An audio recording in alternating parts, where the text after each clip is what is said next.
ஒரு பிரம்மாண்டமான காட்டில் சத்தமில்லாமல் பறவைகள் பறந்தன. விலங்குகள் ஆனந்தமாக விளையாடின. அந்த காட்டில் ஒரு பெரிய ஜாம்பவான் மலை இருந்தது. அதில் அண்ணன் ஜாம்பவான், மந்திரமிக்க பெரிய கரடி, வாழ்ந்தான். ஒரு நாள் காற்றில் பறந்து வந்த ஒரு சிறிய ஆந்தை அவனிடம் அணுகியது. அந்த ஆந்தையின் பெயர் பைலட். அண்ணா ஜாம்பவான், உங்களை பற்றி நிறைய கேள்விப்பட்டேன். நீங்க எல்லாருக்கும் நல்ல விஷயங்களை சொல்லிக் கொடுப்பதிலே எளிதில் வெற்றி பெற்றிருக்கீங்க. நான் ஒரு சின்ன சந்தேகத்தோட வந்திருக்கேன்.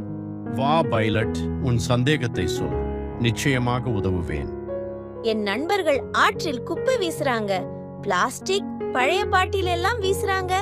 நானும் எப்பவும் நிறுத்த சொல்லி சொல்றேன், ஆனா யாரும் கேட்க மாட்டாங்க. நான் என்ன செய்யணும்? ஜாம்பவான் மெல்ல சிரித்து கண்களை மூடி யோசித்தான். பைலட், இது சின்னதான பிரச்சனை மாதிரியே தோணலாம், ஆனா நீ சொன்னது மிகப்பெரிய விஷயம். தண்ணீருக்கு மரியாதை இல்லைன்னா நமக்கே பிரச்சனை வரும். இதோ நான் ஒரு தந்திரத்தை சொல்லிக் கொடுக்கிறேன். ஜாம்பவான் பைலட்டுக்கு ஒரு விளக்கம் சொன்னான். நாளைக்கு அந்த குப்பை வீசுற நண்பர்களை கூப்பிடு. நம்ம ஒரு விளையாட்டு விளையாட சொல்றோம். விளையாட்டா? நீ சூப்பர் ஜாம்பவான், நாளைக்கே கூப்பிட்டு வரேன். அடுத்த நாள் பைலட் தனது நண்பர்களை கூப்பிட்டான். அவர்கள் குப்பையை தண்ணீரில் வீசும்போது ஜாம்பவான் மந்திரத்தால் ஒரு காட்சி காட்டினான். நதியில் குப்பை நிரம்பி மீன்கள் மரித்தன. தண்ணீரை நம்பி வாழும் பறவைகள் உணவு கிடைக்காமல், பறக்க முடியாமல் அவதிப்பட்டன. அந்த காட்சி பார்த்து அனைவரும் அதிர்ச்சி அடைந்தனர்.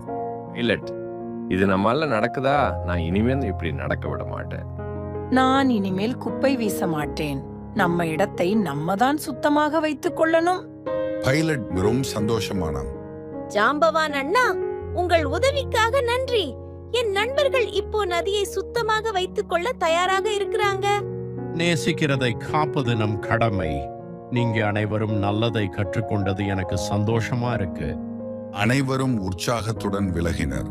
நல்ல பழக்கங்களை கடைபிடிக்க சபதம் செய்தனர். சுற்றுச்சூழல் நம்ம வீட்டுக்கு சமம். குழந்தைகளே, நீங்களும் உங்கள் நண்பர்களுக்கு இதை சொல்லித்தாங்க. சூழலை பாதுகாத்தால் அது நம்ம வாழ்க்கையையும் பாதுகாக்கும்.